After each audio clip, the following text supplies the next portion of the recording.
Europe 1. Nico Saliagas, vous recevez ce matin Laurent Prade, c'est le régisseur du patrimoine de Notre-Dame et il est l'un des très rares à être entré dans la cathédrale juste après l'incendie. Bonjour Laurent Prade. Bonjour. Vous êtes nos yeux ce matin, racontez-nous ce que vous avez vu en arrivant. Écoutez, en arrivant déjà, je ne me trouvais pas sur place en fait au moment où l'incendie a pris. J'étais parti depuis déjà une vingtaine de minutes. Et c'est vrai que quand j'ai eu un peu de mal à revenir parce que les rues de Paris étaient un peu bouchées, j'ai pris un vélo derrière le musée d'Orsay et je recevais des cendres sur la tête. Voilà. Donc là, je me suis dit que ça devait être assez important. Et effectivement, en arrivant vers Notre-Dame, il y avait cette espèce d'énorme panache qui couvrait entièrement Paris, qui s'est vers l'ouest et vers la Défense. Voilà. Et une fois à l'intérieur ? Alors une fois à l'intérieur, nous avons pu pénétrer avec les pompiers. Il était important que l'on pénètre car il y a quand même des éléments absolument majeurs à l'intérieur de la cathédrale qu'il était prévu que nous sauvions en cas d'un tel sinistre, ce que l'on espérait n'avoir jamais à faire bien sûr. Et quand on redécouvre la cathédrale que vous connaissez si bien, dans cet état, on pense à quoi ? Alors quand on redécouvre la cathédrale dans cet état, on a quand même une petite boule au ventre, voire même une grosse boule au ventre. C'est quand même très impressionnant de voir la nef jonchée de poutres calcinées, de voir les voûtes percées, de voir le ciel en fait depuis le sol de la nef, de voir les tours depuis le sol de la nef. Voilà. Donc si vous voulez, la première émotion, c'est bien évidemment de la tristesse, même peut-être une certaine forme d'angoisse.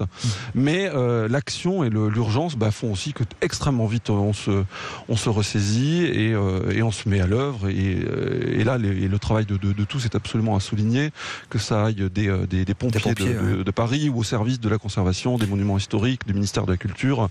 Nous sommes tous mis à la tâche à la vitesse grand V. Vous êtes régisseur du patrimoine de Notre-Dame de Paris, Laurent Prade, vous êtes formé à ça.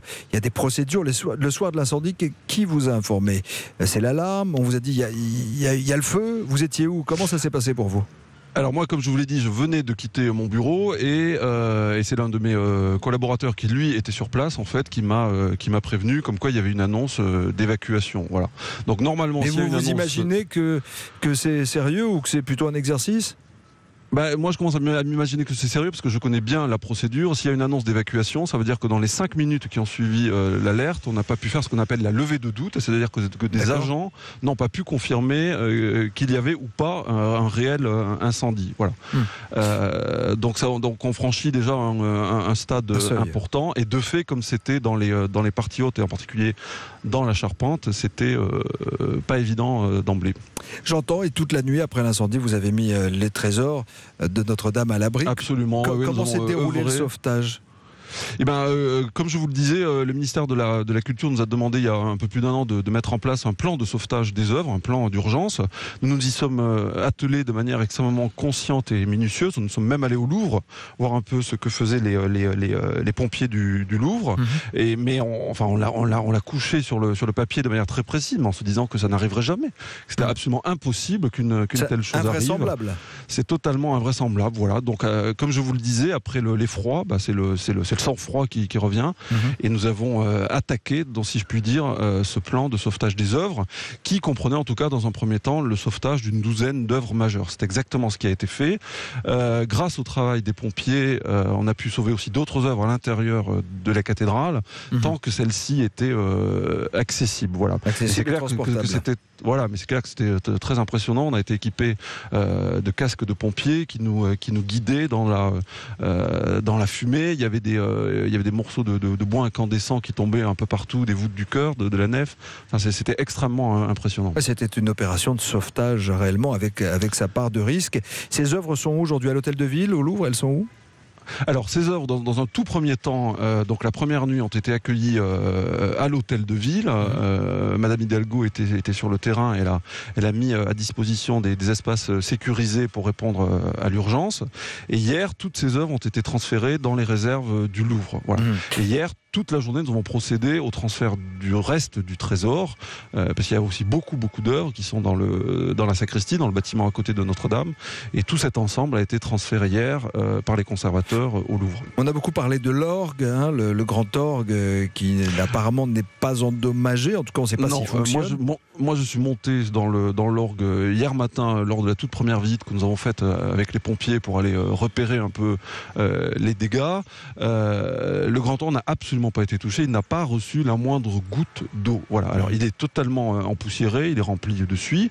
Il faudra bien sûr intégralement déposer la tuyauterie, il faudra tout nettoyer. Il n'a absolument pas souffert. Il y a plus de 8 000 tuyaux. Il n'a même pas souffert de la chaleur. Construit au XVe siècle, c'est exceptionnel. Alors, début au XVe siècle, il est surtout du XIXe siècle, mais c'est l'orgue assurément le plus célèbre du monde, et c'est effectivement une merveille. Et les vitraux, Laurent Prade? Alors là, il y a eu beaucoup de miracles pendant cet incendie, et l'un des miracles, effectivement, c'est que les 3 rosaces n'ont pas été touchées. Alors, n'ont pas été touchées d'en bas, c'est-à-dire qu'on ne voit pas de trous dans les verrières. Il faudra maintenant pousser les expertises. Il est possible que des plombs aient souffert. Voilà, tout ça, ça fait partie des urgences qui vont être mises en place dans les jours et dans les semaines qui viennent. Avons-nous perdu des œuvres majeures ? Non, en fait, nous n'avons pas perdu d'œuvre majeure. La seule œuvre que l'on pourrait qualifier de majeure et que l'on ait perdue, c'est l'autel qui était à la croisée des transepts, puisque bien sûr une grande partie de la charpente de la flèche s'est effondrée dessus. C'est cet énorme cube de bronze que le cardinal Lustiger avait mis en place en 1989, qui lui, de fait, a été écrasé par la pression. Tous les Français... Oui. Pardon, mais il est à souligner, voilà, nous n'avons pas perdu d'œuvres majeures. Les pompiers ont arrosé l'intérieur de la cathédrale pendant des heures. Les stalles sont sauvées. Alors certes, imbibées d'eau, on verra. Mais la clôture du chœur du XIVe siècle est sauvée. Les statues de la Pietà sont sauvées. Tous les grands tableaux de Notre-Dame de Paris sont sauvés. Ils n'ont pas reçu d'eau. Alors certes, ils sont dans une ambiance humide. Et bon, voilà, mais dès que les choses se mettent en place, ils seront déposés a priori à partir de la fin de la semaine. Les conservateurs s'y emploient. Et l'édifice a tenu, même s'il y a toujours des doutes et des réserves. Voilà. 1 milliard de dons. Le président de la République annonce qu'il veut rebâtir Notre-Dame en 5 ans. C'est possible ? Alors c'est un challenge et une intention d'ailleurs absolument formidable. Il faut voir que de toute façon ce qui est clair, c'est qu'en France nous avons l'intégralité des savoir-faire, des architectes aux divers corps de métier. C'est vrai que cet élan de générosité était merveilleux. Enfin, c'est absolument exceptionnel et même très émouvant. Voilà. Après, c'est vrai que tout le travail des architectes dans les semaines qui viennent va être d'aller déterminer l'ampleur de la tâche. Est-ce qu'on veut reconstruire en fait? Voilà le chemin à prendre, j'imagine.